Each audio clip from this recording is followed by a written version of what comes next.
Hello, I'm Dr. Muhammad Asif. I welcome you to my channel. I will discuss 10 principles of humanism. These principles are derived from Carlos Lemaitr's famous book, The Philosophy of Humanism. Humanism was a philosophical movement that emerged as a reaction against religious obscurantism of medieval ages in Europe. Humanism has its roots in Greeks and is a secular movement that privileges human beings and considers scientific method and nature as the cornerstones of its philosophy. Let's discuss these principles one by one. The first principle is humanism believes in a naturalistic metaphysics or attitude towards universe that considers all forms of the supernatural as myth and that regards nature as the totality of being and as a constantly changing system of matter and energy which exists independently of any mind or consciousness. In this principle, we find a boundary between supernatural and nature. The humanists believe that nature alone is enough and sufficient, that human beings, being a part of nature, should follow the laws of nature and they don't have to look for religion or God for laws to govern their lives. So, nature occupies a very special importance in humanist philosophy. Next principle is humanism, drawing especially upon the laws and facts of science, believes that we human beings are an evolutionary product of the nature of which we are a part. That the mind is the indivisibly conjoined with the functioning of the brain, and that as an inseparable unity of body and personality, we can have no conscious survival after death. Now, here the focus is on evolution. Evolutionary process rejects the process of creation of man that is given in the religious books. Now, evolution has come from biology, and in biology, we find evolution as something that focuses on the changes in characters in a species over a longer period of time. Another important point here is that humanists believe that there is no life after death. Again, this the whole focus of evolution and the evolutionary concepts actually goes against the religious concepts and precepts that held sway during the medieval period and that continue to be an important force, and humanism continues to challenge the religious assumptions and beliefs. Third principle of humanism.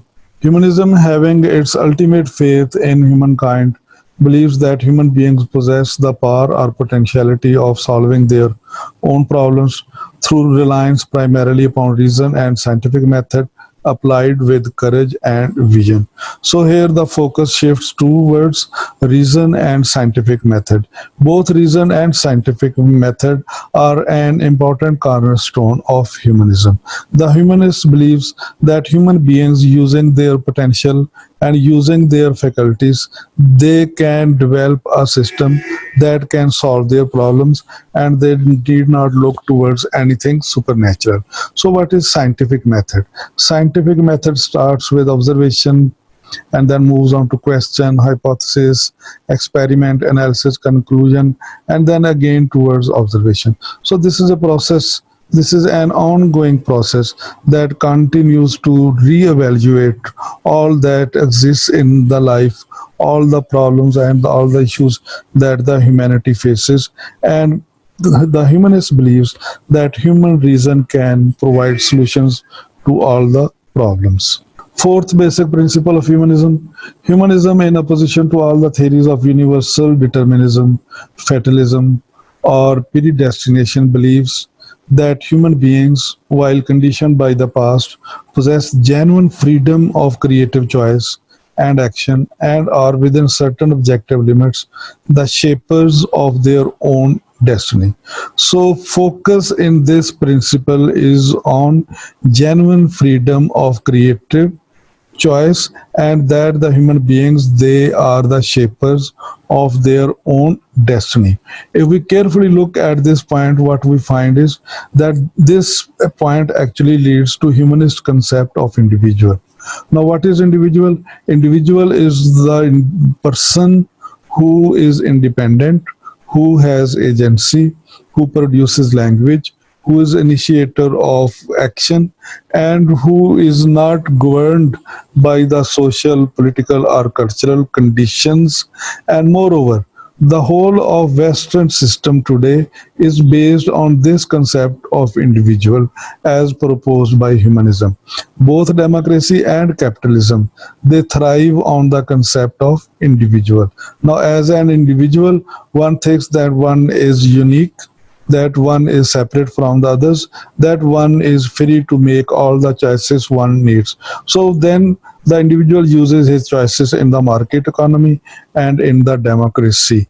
He buys the things that he likes and he votes for the person that he likes. In this way, this principle that individual is free, that individual is the shaper is of his own destiny, is the basis of the modern Western civilization. Fifth basic principle of humanism. Humanism believes in an ethics or morality that grounds all human values in this earthly experiences and relationships, and that holds as its highest goal that this worldly happiness, freedom, and progress, economic, cultural, and ethical, of all humankind, irrespective of nation, race, or religion.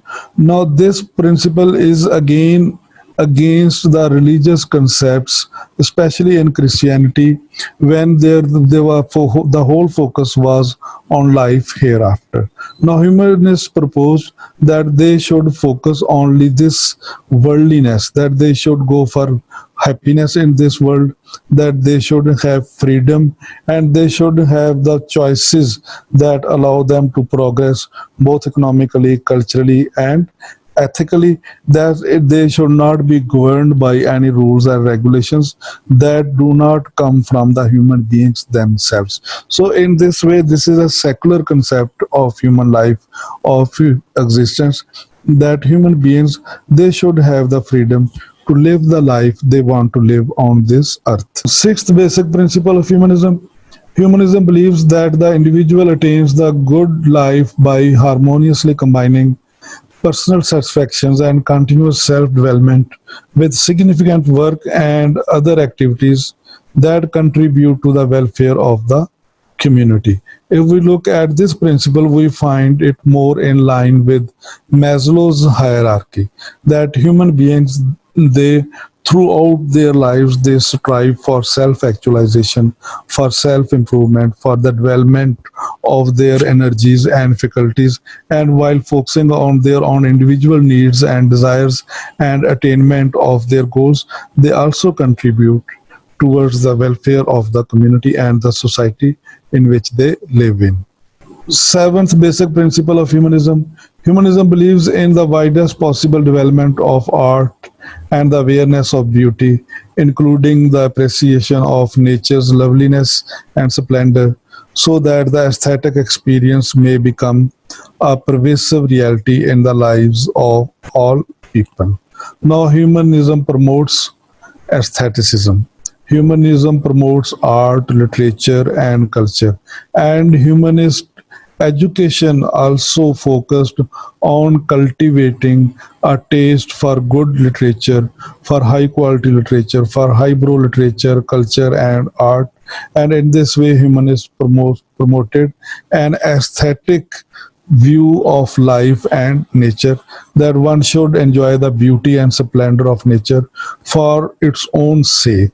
Humanists, in this way, they promoted the idea that nature in all its variety and complexity is actually the most important aspect or the most important thing that can play a role in human life, and that beauty of nature can actually guide human beings towards positive things.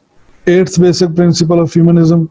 Humanism believes in a far reaching social program that stands for the establishment throughout the world of democracy, peace, and a high standard of living on the foundations of a flourishing economic order, both national and international.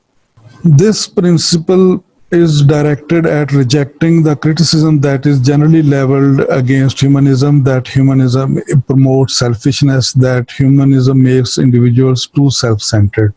This principle focuses on the positive aspects of humanism, that humanism promotes democracy, that it works for equality, that it works for a better and egalitarian society. Ninth principle, humanism believes in the complete social implementation of reason and scientific method, and thereby in democratic procedures and parliamentary government with full freedom of expression and civil liberties throughout all areas of economic, political, and cultural life.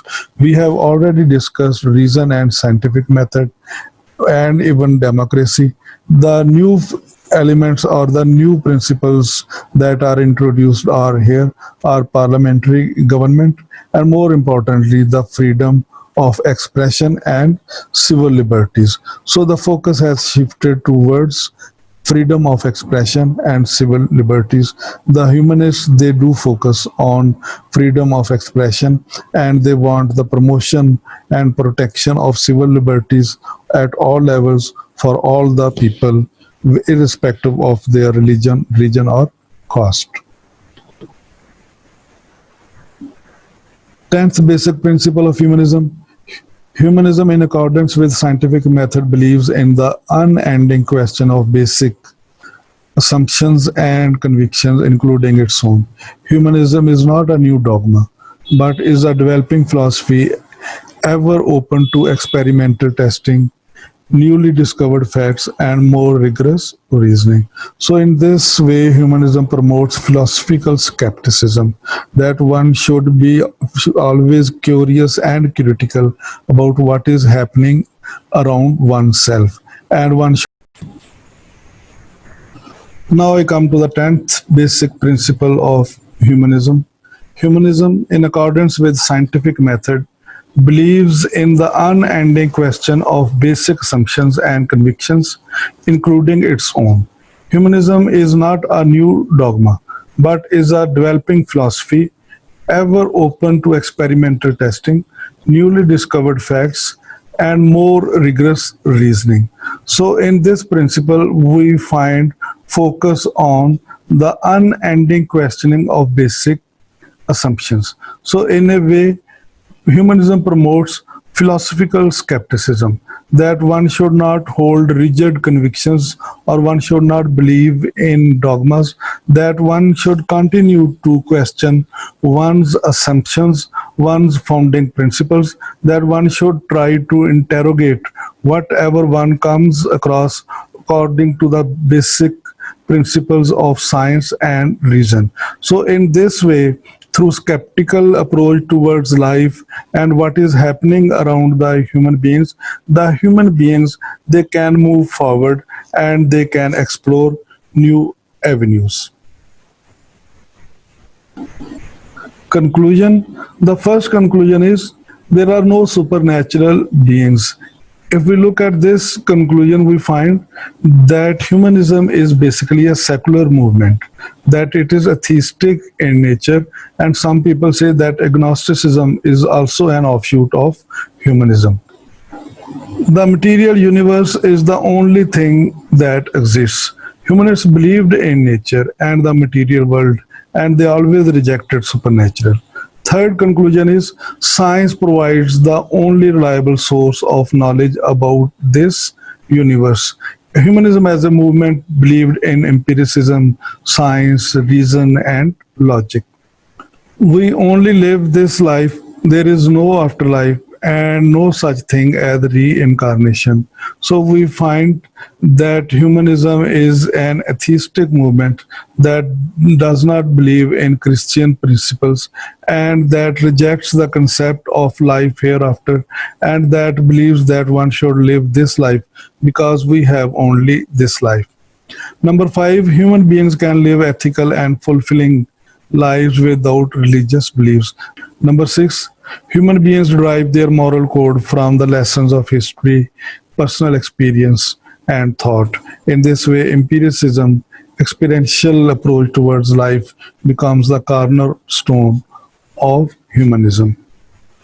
Thank you very much.